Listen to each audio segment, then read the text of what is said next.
Varicose veins నుండి విముక్తి పొందండి. ఎవిస్ వాస్కులర్ సెంటర్ ఇప్పుడు మన KPHP లో గ్రాండ్ ఓపెనింగ్ ఏప్రిల్ 4వ తేదీన. మీరు మీతో పాటు కోట శ్రీనివాసరావు గారు, నూతన ప్రసాద్ గారు పనిచేశారని చెప్పారు కదా సార్, వాళ్ళ గురించి చెప్పండి. ఎలా ఉండేవాళ్ళు మీతో అప్పట్లో? స్నేహంగా ఉండేవాడు చాలా. అంటే వాళ్ళకి కొన్ని మంచి అలవాట్లు ఉండేవి. బాగా స్నేహంగా ఉండేవాళ్ళు, సరదాగా ఉండేవాళ్ళు. నూతన్ ప్రసాద్ ఏమో HMTలో పనిచేసేవారు. అతని పేరు వరప్రసాద్ అసలు. అవునా? ఓకే.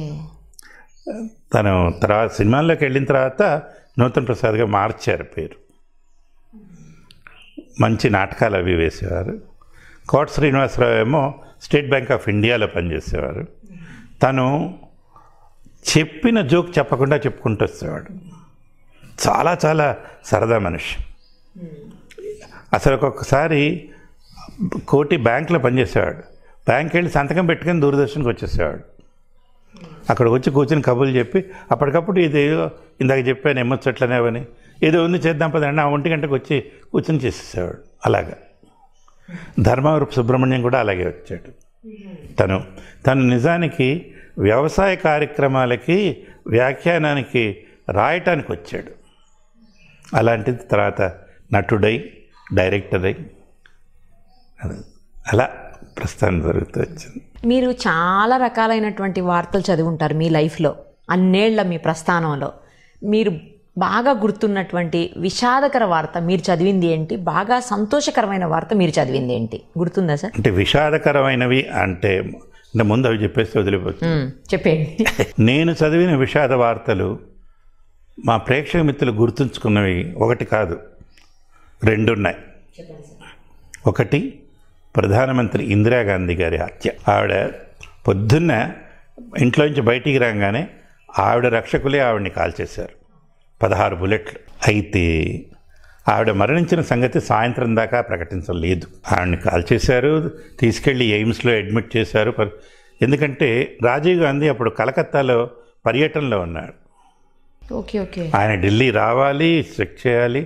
ఈ రాజకీయంగా రాజ్యాంగపరంగా తగిన ఏర్పాట్లు చేసిన తర్వాత కానీ ప్రకటించడానికి లేదు.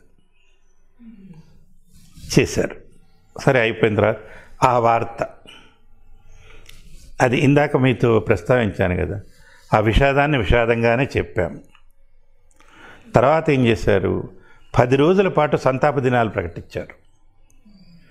ప్రతిరోజు, అంటే అప్పట్లో టీవీ పెట్టుకున్న వాళ్ళకి గుర్తుంటుంది, తెరిస్తే విషాద సంగీతం, ఆవిడ పార్థివ దేహం, దాని మీద త్రివర్ణ పతాకం, వచ్చిన వాళ్ళు ఆవిడకి నివాళులు అర్పించడం, వెళ్ళటం. వెనకాల మన తెలుగు గొంతు, ఆ గొంతులో ఏమాత్రం మార్పు లేకుండా అదే విషాదం పలుకుతూ. అది ఎంతగా గుర్తుందంటే, అంటే ఇది నేనేదో నా డప్పు కొట్టుకోవటానికి చెప్పట్లేదు. చాలా చాలా సంవత్సరాల తర్వాత నేను ఇక్కడ బర్కత్పురా అనే ఒక ప్రాంతం ఉంది, అక్కడ జెరాక్స్ కాపీ తీసుకోవటానికి వెళ్ళాను. ఇది పని ఉండి ఆ షాప్లోకి వెళ్తే, ఆ షాప్ అతను ఉర్దూ వచ్చిన అతను నన్ను చూసి క్యా హోనా జెరాక్స్ అంటే టైరో అన్నాడు. ఇచ్చాను. ఇంత లోపల ఆయన కూతురు వచ్చింది లోపల నుంచి. ఆ పాపాయికి 16-17 ఏళ్ళు ఉంటాయి. ఈయన పిలిచి బేటీ ఇంకో పహచాన్తే అన్నాడు. అంటే నేను గుర్తుపడతావా ఆయన్ని? అమ్మాయి వచ్చి హా పాపా ఇందిరాగాంధీ మరగేసో బతాయేసో ఏని అన్నా. అంటే మీకు భావం అర్థమైంది. ఇందిరాగాంధీ చనిపోయినప్పుడు చెప్పింది. నేను బిత్తరపోయాను. నేను ఇన్నేళ్ళు చదివిన వార్తలు గుర్తులేవు, అదొక్కటి గుర్తుంది.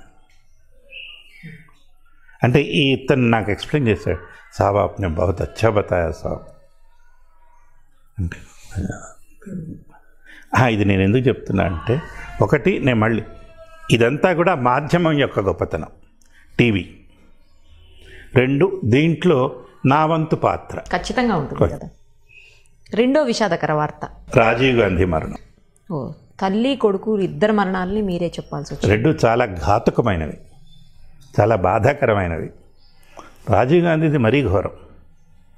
అసలు శరీరం తునాతనకలైపోయి ఏం తెలియదు. అటువంటిది, అది కూడా అంతే.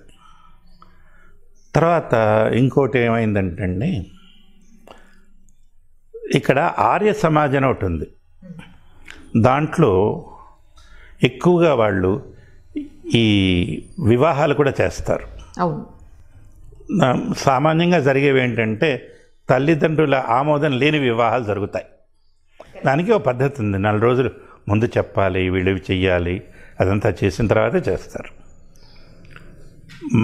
నేను రోజు షటిల్ ఆడేవాడిని, 40 ఏళ్ళు ఆడాను, చిన్నప్పటి నుంచి ఆడేవాడిని.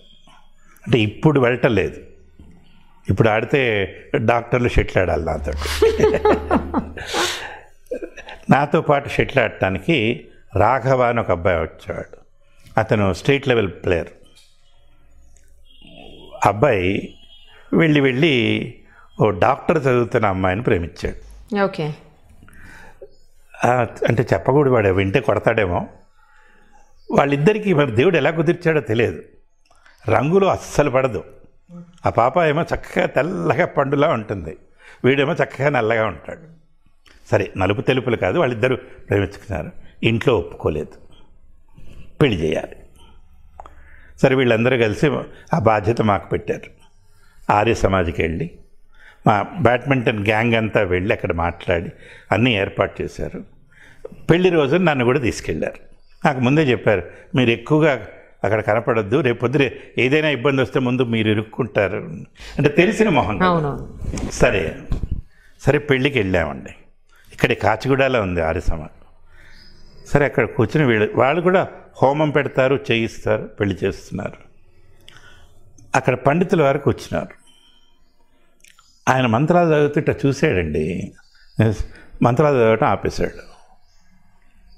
నన్ను చూసి నేను ఆశ్చర్యపోయి, ఏమైందిరా బాబు ఏంటంటే, సాబ్ కల్ షామ్ ఆప్ జో పడే అచ్చా పడేనా అన్నాడు. అంటే मैंने 10 मिनट तक देखते रह गया. ఏంట్రా అంటే, ప్రతి సంవత్సరం అంటే స్వాతంత్ర దినం కానీ గణతంత్ర దినోత్సవం కానీ ముందు రోజు భారత రాష్ట్రపతి దేశాన్ని ఉద్దేశించి ఒక సందేశం ఇస్తారు. ఆయన ఆంగ్ల సందేశానికి తెలుగు అనువాదం ప్రసారం అవుతుంది. అది తెలుగులో అనువదించి చదవటం నా బాధ్యత ఉద్యోగిగా. నేను దాదాపు 20 ఏళ్ళు పైన చేశాను అది. ఈ పెళ్ళి సరిగ్గా దాని తర్వాత జరిగింది. ఆ కిందటి రోజు ఆయన చూశాడు.